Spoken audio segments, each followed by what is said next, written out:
कमरिया यू उड़ी उड़ी जाए रे कोरी कमरिया यू लटक मटक। তো হ্যালো বন্ধুরা, সকলকে স্বাগত বাবাই ফ্লাওয়ার ডেকোরেশনের ইউটিউব চ্যানেলে। তো আজকে একটা যে ভিডিওটা নিয়ে এসেছি সেটি হচ্ছে বেড ডেকোরেশন, কীভাবে বেড ডেকোরেশন করবেন সে টোটালটা এখানে আমি তুলে ধরেছি। মানে কিছু কিছু ছোটো ক্লিপসের মাধ্যমে, যেহেতু পুরোটা দেখাতে গেলে অনেকটাই বড় ভিডিও হয়ে যাবে, সেই কারণে ফার্স্টে যেটা করছিলাম সেটা হচ্ছে কামিনী গাছের যে পাতা হয় সেই পাতা দিয়ে আমি গার্ডেনিং করে নিচ্ছি। তো তোমরা অবশ্যই ভিডিওটা পুরোটা দেখবে, নাহলে বুঝতে পারবে না যে কীভাবে কী করবে না করবে। এই যে ফ্লোরাল ফোমটা প্রথমত ভিজিয়ে নিয়ে এই যে নেট আছে নেটের মধ্যে জড়িয়ে খাটাতে ভালোভাবে সেলোটেপের সাথে আটকে দেবে। দেন তার মধ্যে হচ্ছে এই যে কামিনী পাতা আছে, আস্তে আস্তে কামিনী পাতা দিয়ে টোটালটা গার্ডেনিং করে নেবে। হয়ে যাওয়ার পর দেন কী করবে, যে যেরকম ফুল রাখবে, ধরুন অনেকে অনেক রকম ফুল ইউজ করে, আমি ইউজ করছি এখানে জারবেরা।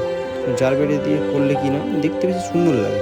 পার্টির ডিমান্ড ছিল যে জারবেরা দিয়ে করে দিতে হবে, তো আমি নানান রকম কালারের জারবেরা এনেছিলাম। সে টোটালটা ভিডিওর মধ্যে তোমরা দেখতে পাবে অবশ্যই। এই দেখো, তো ভিডিওটা করেছিল টোটালি দীপক, তাই একটু নিজের কাছে দেখিয়ে নিল যে কেমন লাগছে না লাগছে তাকে।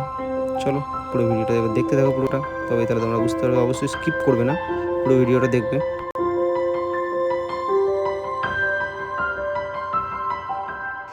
কোনো কারণবশত যে বাকি ভিডিও ক্লিপসটা ছিল সেটা ফোন থেকে ডিলিট হয়ে যাওয়ার কারণে এখানে আমি অ্যাড করতে পারিনি, কিন্তু টোটালি এটা কমপ্লিট হয়ে গেছে সেটা আমি দেখেছি।